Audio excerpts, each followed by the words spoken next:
de tal manera que también tratamos de identificar si en estos suelos había ciertos indicios de la vegetación que se instaló durante la época teotihuacana, y para ello extrajimos los fitolitos, que son células de sílice que se forman cuando la planta está viva. Entonces, esta planta viva asimila el sílice y las células se van silicificando. Cuando la planta se muere, las células que son de sílice, que son más resistentes a la alteración, permanecen. Lo que llama mucho la atención es que encontramos maíz, células de maíz, no solamente en el suelo teotihuacano, sino también en el interior de la pirámide de la Luna. Y otra cosa muy interesante es este valor que se llama del isótopo de carbono, el isótopo estable de carbono, que nos da una guía de qué tipo de vegetación hay en una zona. Hay plantas que se llaman de tipo C3 y hay plantas que se llaman de tipo C4. C3 se refiere al grupo de plantas que viven en los climas húmedos, mientras que las C4 son plantas que viven en climas secos. Entre más negativo sea el valor, nos dice que es una planta de clima húmedo, C3. Mientras más positivo o acercándonos a los positivos, entonces tenemos plantas de clima más seco. Estas firmas, menos 14 a menos 17, reflejan plantas de tipo C4. El maíz es una planta C4 por excelencia. Por lo tanto, el encontrar estos fitolitos de maíz con estas firmas en el interior de la pirámide y en el suelo teotihuacano apoya esta hipótesis de que el suelo fue cultivado, que se cultivó con maíz y que, por lo tanto, la firma que estamos encontrando se refiere al maíz y no a un clima mucho más seco que el actual. ¿Qué conclusiones obtenemos con esta breve imagen del ambiente teotihuacano? Pues que este valle de Teotihuacán fue afectado por las actividades humanas, obviamente. O sea, eso no necesitábamos ir a hacer un estudio para observarlo. Si ustedes llegan a la zona arqueológica de Teotihuacán, es impresionante los edificios que ahí se encuentran, y pues obviamente que se tuvo que haber cambiado el ambiente para poder construir esta ciudad. Necesitamos recursos para mantener a la población que ahí vivía. Los arqueólogos tienen muy bien documentado que en este valle no solamente vivieron los pobladores de Teotihuacán, oriundos de Teotihuacán, sino que mucha gente vino de otros lugares y que formaron barrios, que el barrio veracruzano, que el barrio oaxaqueño, y todos estos barrios pues también traían recursos de otros lados. Sin embargo, la subsistencia del valle estaba basada en la agricultura, y ese sistema de agricultura lo estamos observando muy bien en las firmas que se dejan en los suelos.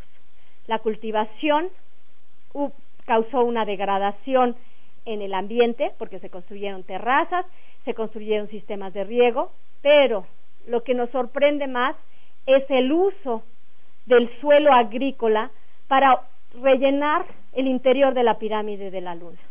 No hay cálculos sobre qué cantidad de suelo se tuvo que destruir para poder hacer estos rellenos. Necesitaríamos tener una densidad mayor de estudio en el interior para detectar qué porcentaje de este suelo fue usado en la construcción. Sin embargo, simplemente el hecho de destruir un suelo bueno, agrícola, productivo, para hacer una construcción, pues llama la atención y no nos da esta imagen del teotihuacano defensor del ambiente. Ahora vayámonos hacia la zona maya. La zona maya, pues al igual que la zona de Teotihuacán, la cultura maya representa una de las culturas más desarrolladas de Mesoamérica. O sea, los teotihuacanos y los mayas representan dos culturas de gran importancia para México. También florece en el periodo clásico, entre 250 y 900 años después de Cristo.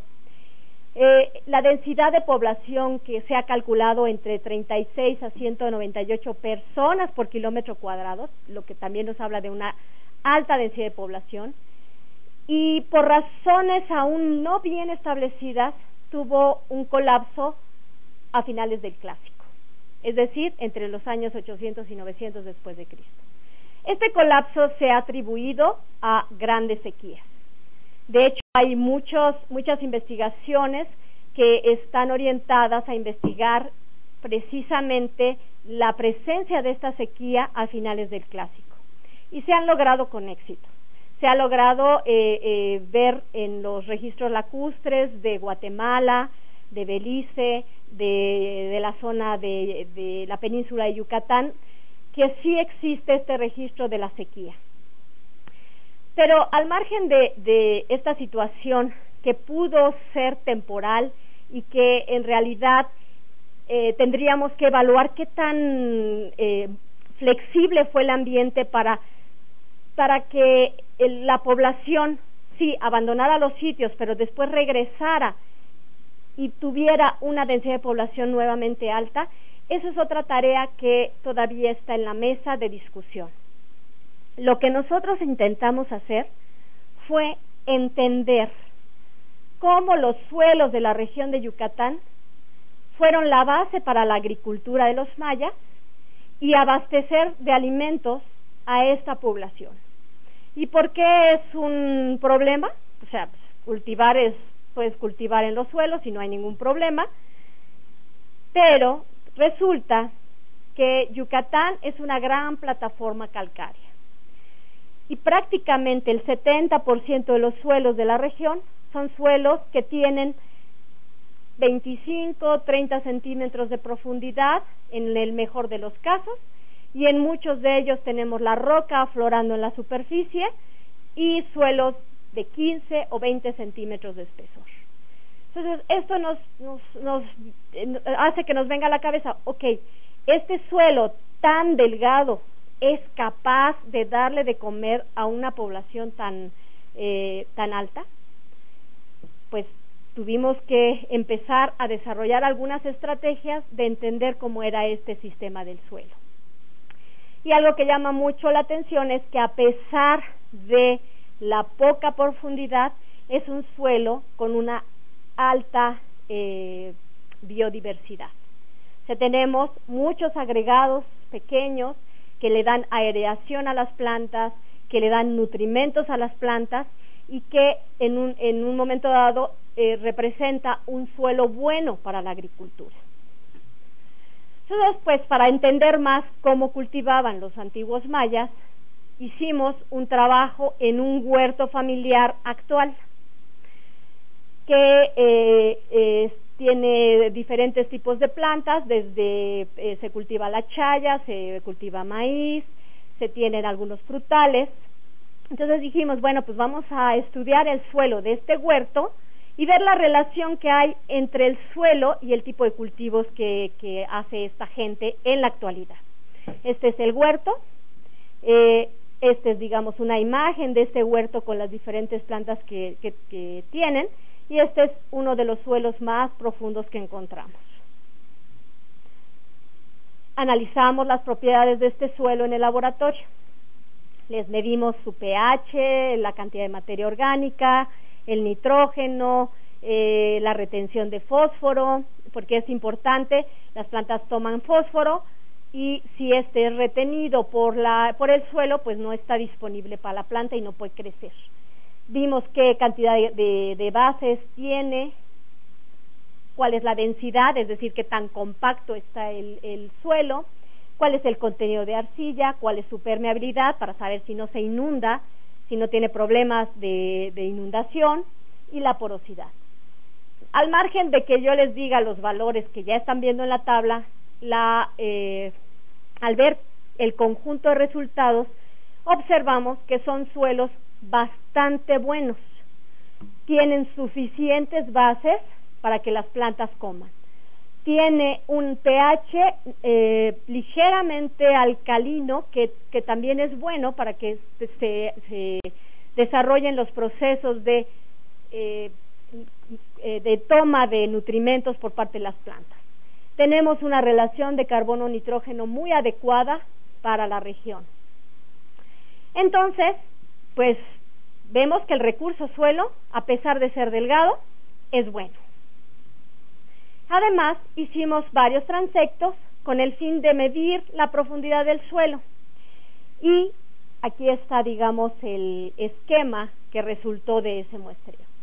Y vean, en la escala vertical tenemos entre 0 y 80 centímetros. Y aquí está, pues, un punto a los 25, 0, poquito 25, otra vez 0.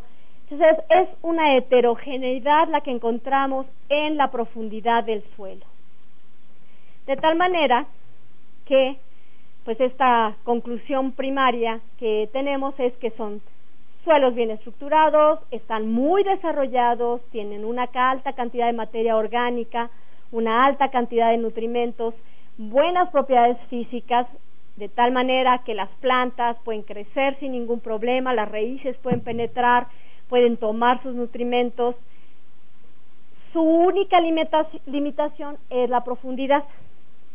Con esto en mente, pues tenemos que proponer algún esquema de cultivación.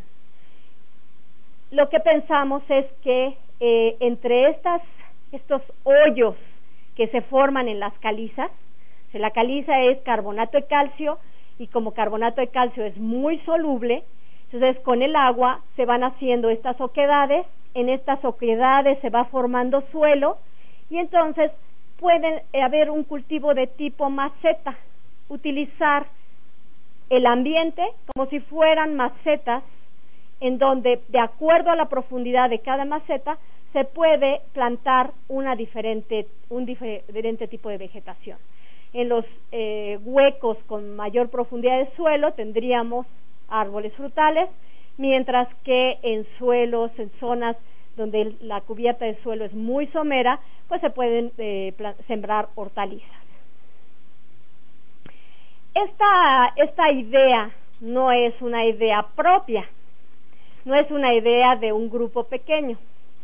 Resulta que Fray Diego de Landa, en la relación de las cosas de Yucatán, ya había observado este fenómeno, y él dice: Yucatán es una tierra, la de menos tierra que yo he visto, porque toda ella es una viva laja, y es una cosa maravillosa que sea tanta la fertilidad de esta tierra sobre las piedras y entre ellas.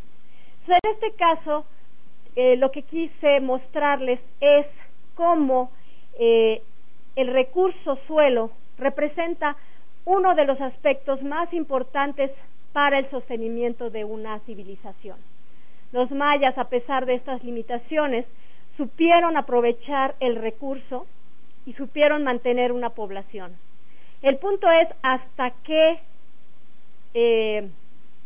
extensión tuvieron este conocimiento, y sobre todo cuál fue la flexibilidad o la capacidad del sistema para ser sustentable. Porque llegó un momento en que este sistema se agotó, seguramente hubo erosión, como hemos estado documentando en algunos de los aspectos que hemos estudiado, y esta erosión hizo que se perdiera esta poca y delgada capa de suelo, y entonces causó una falta de alimentos para la población. Entonces, para que haya un sistema sustentable, pues tenemos que tener un equilibrio entre todos los aspectos. Y las civilizaciones, como la civilización teotihuacana y la civilización maya, pues son muestra de un periodo de subsistencia bastante largo, alrededor de 8 siglos, en que vivieron, digamos, con sus guerras, con sus altas y bajas en cambios sociales, pero que más o menos supieron utilizar los recursos. Pero estos recursos no fueron eternos ni inagotables, y es muy probable que esta falta ya de suelo, de un suelo fértil que pudiera sostener a la población, también haya promovido al abandono de las ciudades. Eso es todo. Muchas gracias.